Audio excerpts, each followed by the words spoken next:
Eu já vi falar desse piscar de olhos, a gente tem, às vezes tem a impressão de que seja esse piscar exterior. O nosso olho, a parte interna, ela pisca várias vezes. E isso se refere àquele do interior, muito mais rápido do que a gente imagina. Porque o nosso olho pisca sem a gente perceber. Exatamente. Ou seja, isso é só um exemplo, mas o que a Bíblia enfatiza é o seguinte, que vai ser algo extremamente rápido. Por isso é que nós precisamos, irmãos, estarmos muito preparados. Eu encontrei uma pessoa essa semana e eu estava conversando com essa pessoa e falando sobre as coisas de Deus, e eu falei assim, você não tem medo do inferno? E a pessoa me perguntou, por quê? Eu falei, porque eu tenho. Então, eu acho que é importante que nós tenhamos esse medo, essa consciência de que existe um Deus maravilhoso, mas também existe o céu, que Ele foi nos preparar, mas que também existe o inferno. E que o inferno é um lugar de tormento, de trevas, para toda a eternidade. Então, quando eu sou tentada a fazer alguma coisa que todos nós somos, eu penso muito no inferno. E eu falo, não, Deus, eu não quero, não. E eu dobro meu joelho e começo a chorar e falo, Deus, não me permita fazer tal coisa, eu não posso fazer, eu não quero fazer. E a escolha é nossa. Mas quando eu penso no céu, quando eu estou triste, irmãos, e eu começo a ler, e começo a pensar em tudo aquilo que Deus tem preparado para a minha vida, se eu for fiel até o final, eu começo a chorar de felicidade. Me enche a alma de uma paz, de uma esperança, de um final feliz, que me dá forças para continuar. É incrível aquilo que Deus faz para a gente. Eu vou contar uma experiência rapidamente para os irmãos. O ano passado, por exemplo, a minha mãe faleceu e eu tinha um relacionamento muito forte com a minha mãe. Era uma pessoa extremamente importante na minha vida. E eu não conseguia parar de chorar. Por estar aqui, por não poder ir ao Brasil, por uma série de motivos. Embora, graças a Deus, eu sempre tive um relacionamento ótimo com minha mãe. Fiz tudo para ser uma boa filha e tenho a consciência tranquila em relação a isso. Mas a perda era algo que mexeu muito com o meu emocional. E eu não podia ficar sozinha um minuto. Eu ia trabalhar, estava dirigindo, estava chorando, voltava do trabalho, estava chorando. Minha patroa saía, eu começava a chorar. Então eu fiquei emocionalmente muito abalada com aquilo. E aí eu comecei a falar com Deus. Eu precisava ser consolada. E Deus me deu 2 sonhos. E um dos sonhos que Deus me deu, eu pude ver a glória de Deus naquele sonho. E aí, quando eu acordei daquele sonho, eu me senti consolada. E hoje, graças a Deus, foi aqueles sonhos que me consolaram. Porque era um sonho em que eu pude entender que a minha mãe estava com Jesus. Em que ela cumpriu aquilo que está escrito na Bíblia, né? Combati o bom combate, terminei a carreira e guardei a fé. Os irmãos alguns irmãos que chegaram atrasados, eu contei um fato interessante. Minha mãe era uma pessoa muito simples, tinha pouca leitura, mas ela lia a Bíblia muito bem. E depois, no final, ela já com uma certa idade um pouco avançada e com alguns problemas, ela começou a perder algumas coisas na memória. Mas a palavra de Deus ela nunca perdeu, irmãos. Olha que coisa incrível, ela falava, continuava falando a palavra de Deus. Ou seja, era mais forte do que qualquer outra coisa. E que ela estava com Jesus e que eu tenho que continuar lutando para vencer também. Então, essa fé me consolou, essa esperança. E isso nós não podemos perder num mundo tão atribulado como esse que nós vivemos. Que um dia tudo isso vai acabar. Que estaremos com Jesus. Amém?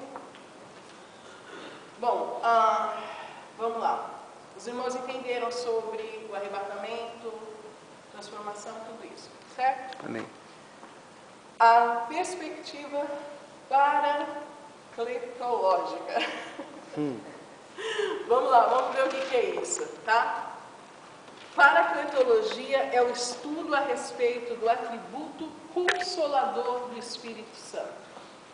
Nós temos que ler a Bíblia e usar também o dicionário. A gente tem que saber o que a gente está lendo, né? Senão não tem sentido. Usar aí a nossa mente, tá? Na lição vocês vão ver também a palavra dogma. Dogma é uma opinião dada e imposta como uma verdade indiscutível, uma doutrina. Isso é o que significa a palavra dogma. Tá? Escatologia. Olha que importante que é isso. É uma palavra que vem do grego e é um conjunto de doutrinas e crenças sobre o destino do homem após sua morte e sobre o destino do universo após sua desaparição. Irmãos, por mais que alguns homens não queiram aceitar, Jesus é tão importante que o mundo e que a história se divide em antes de Cristo e depois de Cristo era. Eu acho que só isso já mata qualquer palavra, qualquer coisa ao contrário.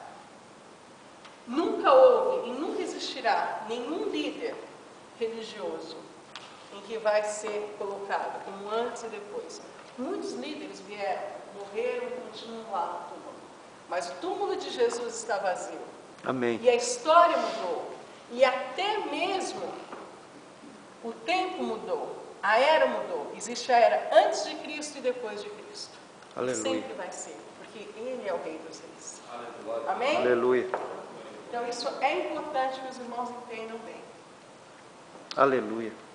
Bom, e aí, nessa perspectiva paracletológica, a gente entende o seguinte, que antes de ascender aos céus, prometeu o Senhor Jesus aos discípulos ainda preocupados.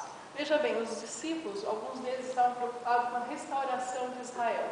Israel sempre foi um país que houve uma preocupação em termos de reinado, de domínio, desse tipo de coisa todo, tá? Mas o que Jesus fala é o seguinte, que eles seriam revestidos pelo poder do Espírito Santo. E olha que interessante, como foi falado aqui, que aos homens não interessa saber os tempos nem as estações, mas que isso cabe a Deus. Então não é tudo que nós sabemos, porque algumas coisas são mistérios de Deus, e nós não temos a capacidade de entender. E a gente também não pode ficar inventando coisas, mas tem que falar aquilo que está na Bíblia e aquilo que está revelado a nós. Amém? É muito sério a gente começar a falar coisas que não tem. E aí Jesus fala assim, política de um país, o Rei dos Reis, Jesus entrega como herança todas as nações da terra. Mas sabe qual que é essas nações da terra? Não mais um império na terra, não algo material, não um sistema mundano, mas o reino de Deus no mundo. E isso no poder do Espírito Santo. Ou seja, o que Jesus estava falando é o seguinte, olha, não se preocupem com o império de Israel, mas se preocupem em ganhar o mundo inteiro, fazer do mundo inteiro o reino de Deus. É muito mais importante, vale muito mais uma alma para Deus do que o mundo inteiro. E a missão que eu dou para vocês não é uma missão política, não é reter o poder, criar um país poderoso, uma nação que domine o mundo todo, mas um revestimento de poder que nenhum sistema no mundo vai poder controlar vocês, porque vocês vão ganhar almas no meu reino. Amém. Vocês vão libertar pessoas. Através de vocês, pessoas serão curadas. Algo que a medicina nenhuma vai poder fazer, mas eu vos dou poder para isso. É isso que eu quero que vocês façam. Que vocês libertem pessoas através da minha palavra. Amém? Então esse foi o mandato de Jesus aos seus discípulos. E na perspectiva escatológica,